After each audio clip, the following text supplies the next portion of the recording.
شام کا وقت تھا، اس لیے سیڑھیوں میں روشنی کافی مدھم ہو چکی تھی، لیکن ابھی اوپر روشنی میں آنے کے بعد حارث حیرت سے شمائل کو گھور رہا تھا۔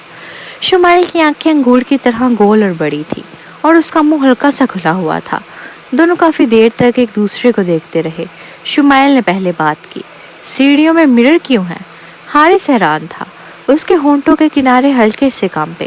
یہ مرر نہیں ہے۔ شمائل حیرت اور الجھن میں پڑ گئی۔ پھر تم بالکل میری طرح کیوں نظر آتے ہو؟ سیڑھیوں میں کچھ لمحوں کے لیے خاموشی چھا گئی۔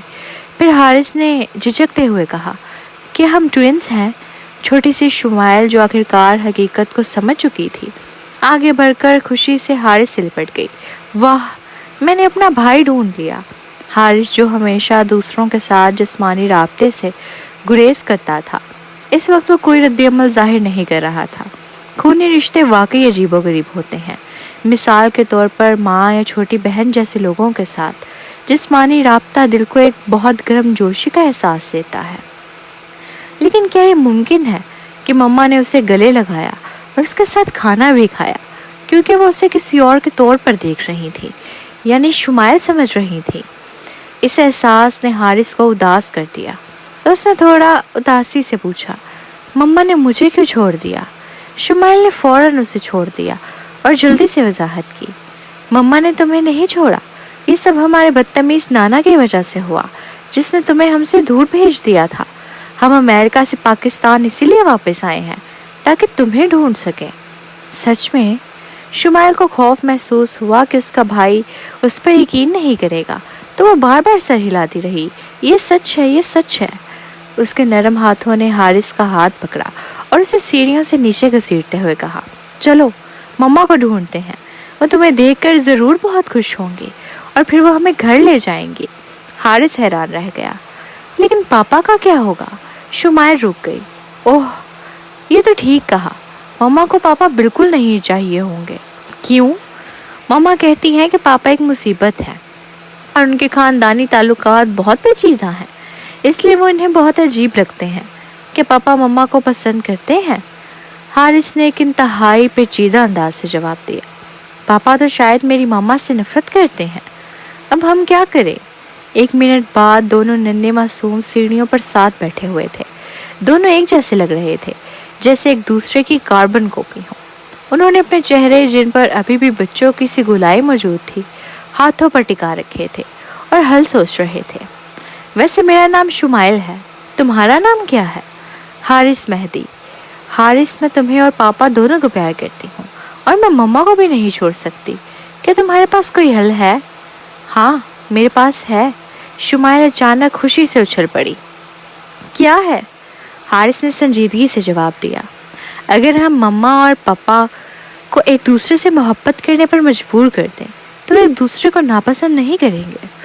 دونوں بچوں نے اپنے سر ایک دوسرے کے قریب کر لیے اور اس بارے میں بات کرنے لگے۔ جب وہ آخرکار الگ ہوئے تو شمائل نے مشورہ دیا، میں پاپا کے ساتھ کھیلنا چاہتی ہوں، کیا میں آج رات تمہاری بجائے جا سکتی ہوں؟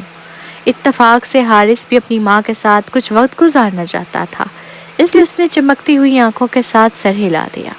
ایک ٹوٹے ہوئے خاندان کو دوبارہ جوڑنے کے عظیم مقصد کے ساتھ دونوں بچے خاموشی سے ایک دوسرے کے گھروں کی طرف چل دیے۔ جیسے ہی پروین وارڈ سے نکل کر ہاسپٹل کے متعلقہ انتظامات کرنے لگی، اس نے فوری طور پر ہاسپٹل کے ڈین سے رابطہ کیا۔ ڈین نے اس کی درخواست فوراً قبول کر لی۔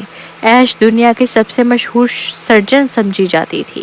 اس کی کئی سرجری کی ویڈیوز ہسپتالوں اور میڈیکل کالجز میں کلاسک حیثیت رکھتی تھیں۔ اس ہسپتال میں ایش کا آپریشن کرنا خود ہاسپٹل کے لیے ایک اعزاز تھا، لیکن ڈین نے چند اضافی درخواستیں کی۔ وہ چاہتا تھا کہ کچھ ہسپتال کے لوگ معاون کے طور پر شامل ہوں تاکہ وہ آپریشن کو دیکھ کر سیکھ سکیں۔ پروین، جسے اس پر کوئی اعتراض نہیں تھا، نے ان درخواستوں کو قبول کر لیا۔ اگلا مرحلہ آپریشن کے مقام اور سہولیات کا تھا۔ ہسپتال کا سامان پرانا تھا اور اتنے پیچیدہ آپریشن کی ضروریات پوری نہیں کر سکتا تھا۔ آخرکار پروین کو نیو یارک سے کچھ سامان آرائتاً منگوانا پڑا۔ متعلقہ کاغذی کارروائی پیچیدہ تھی، اس لیے ان سب کاموں میں 2 گھنٹے سے زیادہ وقت لگ گیا۔ جب وہ وارڈ میں واپس آئی تو اس کا ارادہ اپنی پھپھو کو تسلی دینے کا تھا لیکن جیسے ہی وہ پہنچی اس نے وارڈ میں جھگڑے کی آواز سنی۔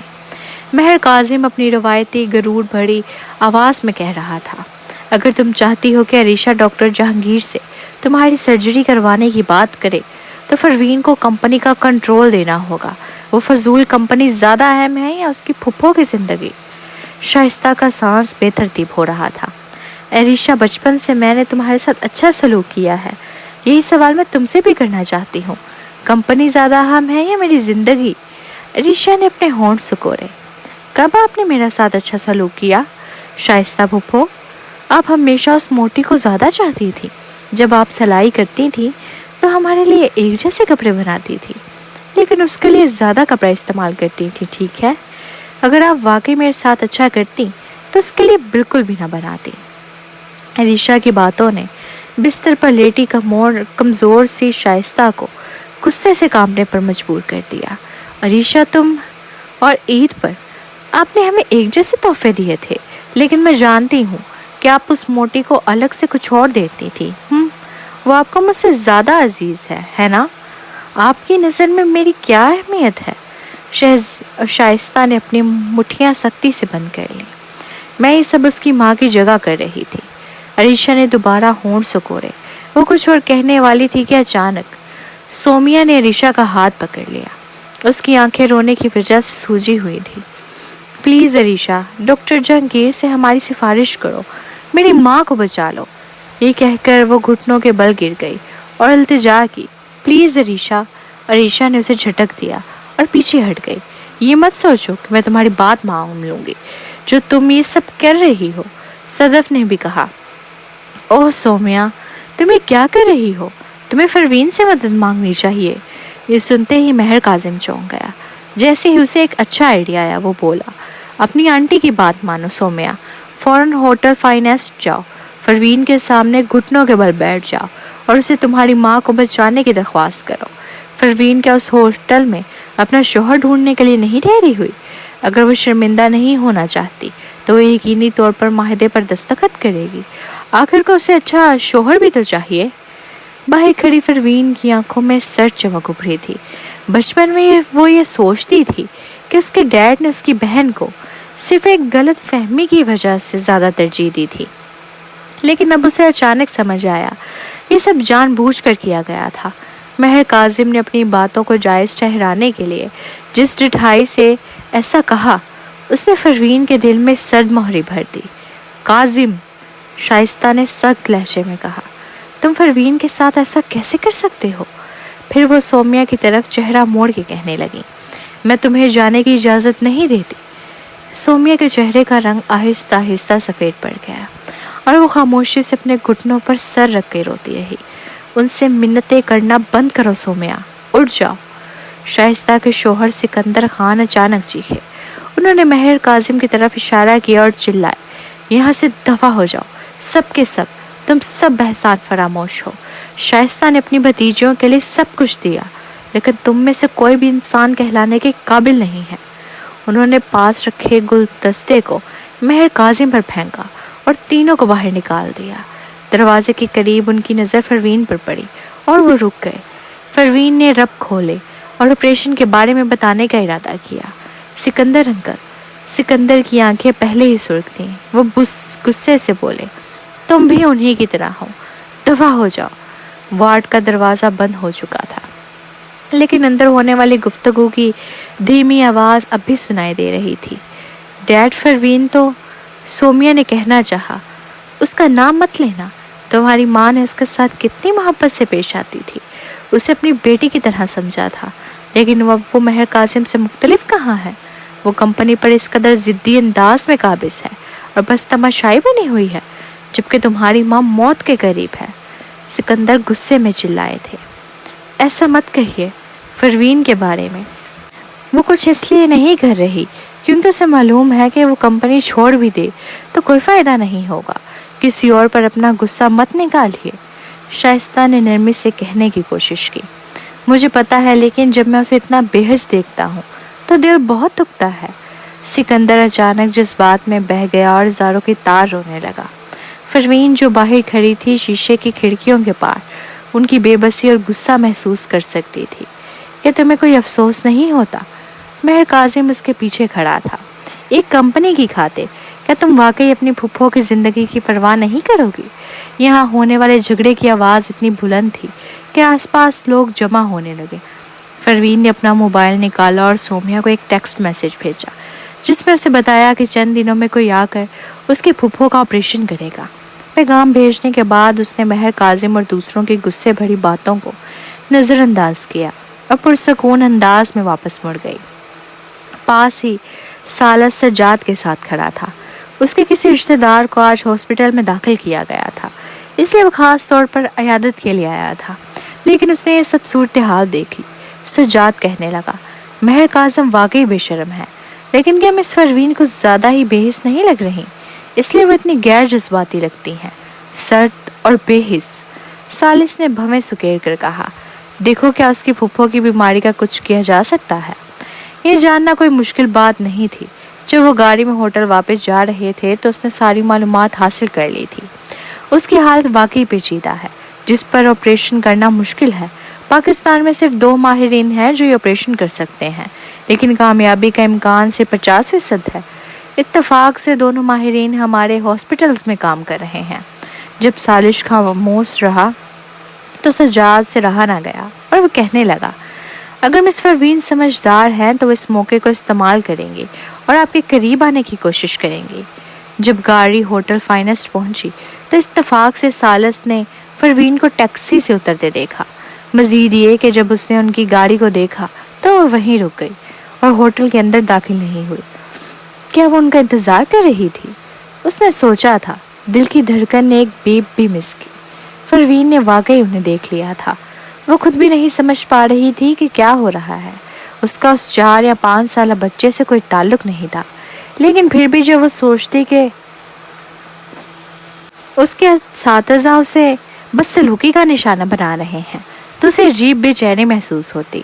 آج صبح انہوں نے غلط سمجھا کہ میں اس کا پیچھا کر رہی ہوں۔ اگر میں ابھی ان کے پاس گئی تو وہ واقعی مجھے ایک تعقیب کرنے والی سمجھیں گے۔ پروین نے اپنی بلی جیسے سنہری آنکھوں کو تھوڑا سا جھکایا۔ اس نے نظر کے کنارے سے دیکھا کہ سالس اپنے باڈی گارڈز کے درمیان سے گزرتے ہوئے جا رہا ہے۔ پروین نے اچانک کہا، مجھے آپ سے کچھ کہنا ہے مسٹر سالس۔ جیسا کہ اسے توقع تھی، تبھی وہ رک گیا اور گہری نظر سے اس کی طرف دیکھا۔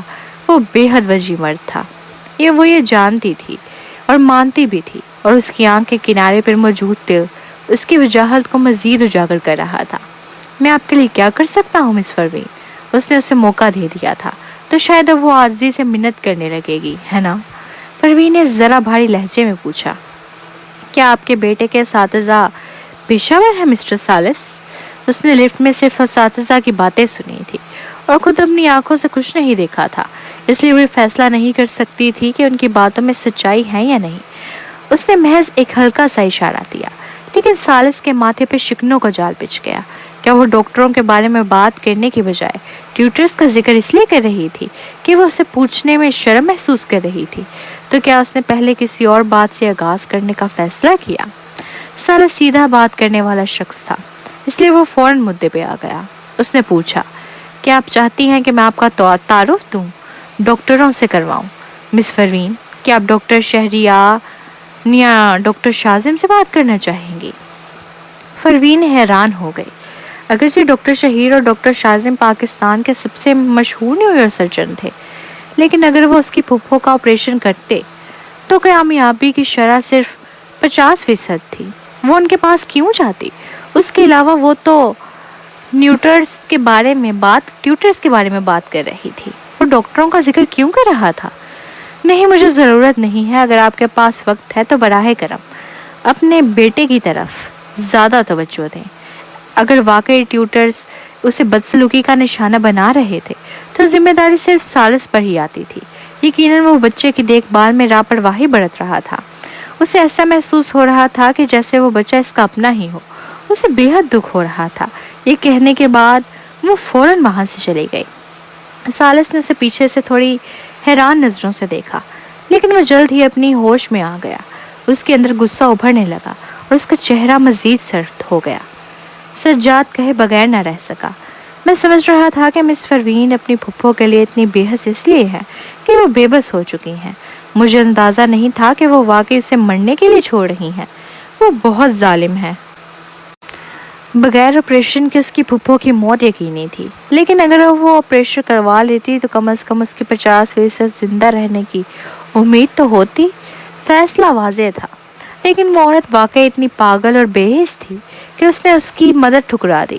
سالس بگڑے ہوئے چہرے کے ساتھ لفٹ میں داخل ہو گیا۔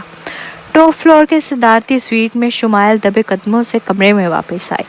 وہ بھی اسٹڈی روم میں داخل ہونے ہی والی تھی کہ اس نے ایک سخت چہرے والی عورت کو اپنی طرف آتے دیکھا، جس کے ہاتھ میں ایک سٹک تھی۔ تم کیسے اپنا ہوم ورک مکمل کیے بغیر کہیں اور گھومنے جا سکتے ہو حارث؟ تمہاری شکل اور دماغ کی سست روی دیکھ کر لگتا ہے کہ تم اپنی ماں پر گئے ہو۔ اوہ ٹھہرو، تمہارے متعلق یہ کہنا بہتر ہوگا کہ تم ایک باسٹرڈ ہو جس کی کوئی ماں نہیں ہے۔ اپنا ہاتھ آگے کرو، آج تمہیں اچھا سبق سکھاؤں گی۔ شمائل غصے سے اسے دیکھنے لگی۔ یہ عورت اس کی ماں کی بے عزتی کرنے کی جرات کیسے کر سکتی تھی؟ اور وہ اس کے بھائی کو مار رہی تھی۔ نرم و نازک سے شمائل فوراً گیمنگ کے دوران والی گرم مزاج لڑکی میں تبدیل ہو گئی۔ اس نے اپنے ہاتھ اپنے کمر پر رکھے اور اس بدتمیز ٹیوٹر کو ہر برا بھلا کہنے ہی والی تھی کہ دروازہ اچانک کھل گیا۔ اس نے دیکھا کہ اس کا ہینڈسم ڈیڈ، جو کبھی باس جیسا سنجیدہ، کبھی سرد مزاج، کبھی پرجوش اور کبھی دل جوئی کرنے والا لگتا ہے، تیزی سے اندر آ رہا تھا۔ شمائل فوراً سب کچھ بھول گئی۔ اس کی ننھی سی شکل گویا پڑوں کے ساتھ اٹھتی ہوئی آگے بڑھی، لیکن اسی لمحے ٹیوٹر نے اس کا بازو پکڑ لیا۔ سالس نے اندر داخل ہوتے ہی اپنی جیکٹ اتار دی۔ حسب معمول اس نے سب سے پہلے یہ پوچھا، حارث آج کا دن کیسا رہا؟ ٹیوٹر نے افسوس کا اظہار کرتے ہوئے کہا، وہ پھر اپنا ہوم ورک نہیں کر رہا تھا کیونکہ اس نے اپنی اسٹڈیز کا ریویژن نہیں کیا۔ اس سے جب ہم پیچیدہ موضوعات پر بات کرتے ہیں تو وہ سمجھ نہیں پاتا۔ وہ بہت ضدی ہے اور ہماری بات نہیں سنتا۔ نتیجتاً اس کی پیش رفت اس کے کزن کے مقابلے میں 2 سیمیسٹرز پیچھے رہ گئی ہے۔ یہ سن کر سالس پریشان ہو گیا۔ اگرچہ اس کے بیٹے کا IQ بہت اعلیٰ تھا، لیکن وہ شرمیلا اور خود میں مگن رہنے والا تھا اور اپنے خیالات کا اظہار کرنے میں مشکل محسوس کرتا تھا۔ اسے واقعی سمجھ نہیں آ رہی تھی کہ وہ اس سے کیسے بات کرے۔ وہ شمائل کے پاس گیا، اس کے برابر بیٹھا اور تحمل سے پوچھنے لگا، تم نے اپنا ہوم ورک کیوں نہیں کیا؟ شمائل قریب سے اپنے ڈیڈ کو دیکھ کر حیران تھی۔ قریب سے دیکھنے پہ تو ڈیڈی پہلے سے بھی زیادہ ہینڈسم لگتے ہیں۔ کچھ دیر کے لیے وہ ان کے سوال کا جواب ہی نہیں دے پائی۔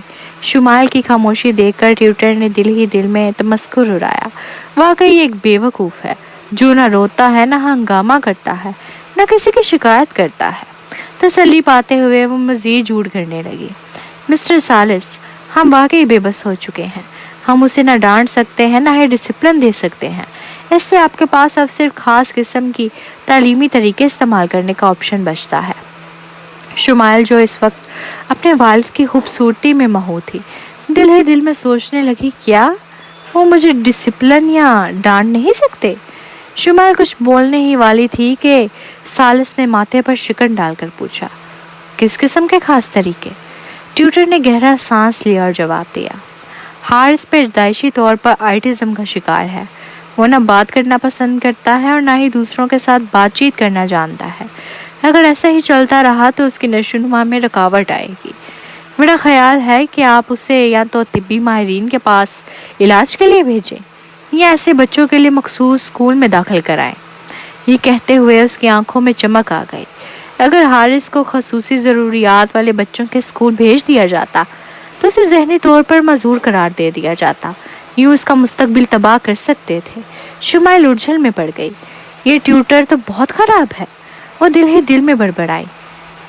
شمائل نے سالس کی طرف دیکھا۔ اگر ڈیڈی اس بات پر رضامند ہوتے تو وہ انہیں اپنا والد ماننے سے انکار کر دیتی اور ممی کو بلاتی کہ وہ حارث کو ان کی چنگل سے بچائیں۔ سالس کے چہرے کا رنگ فوراً بدل گیا۔ اس نے غصے میں جواب دیا، حارث بالکل ٹھیک ہے، اسے خصوصی ضروریات والے بچوں کے اسکول جانے کی ضرورت نہیں۔ اگر تم اسے پڑھا نہیں سکتی تو میں کسی اور کو ڈھونڈ لوں گا۔ سجاد، جی سر، اس کا حساب کتاب فوراً نپٹاؤ، کل سے اسے آنے کی ضرورت نہیں۔ سالس کے حکم پہ ٹیوٹر اچانک سے ششد رہ گئی۔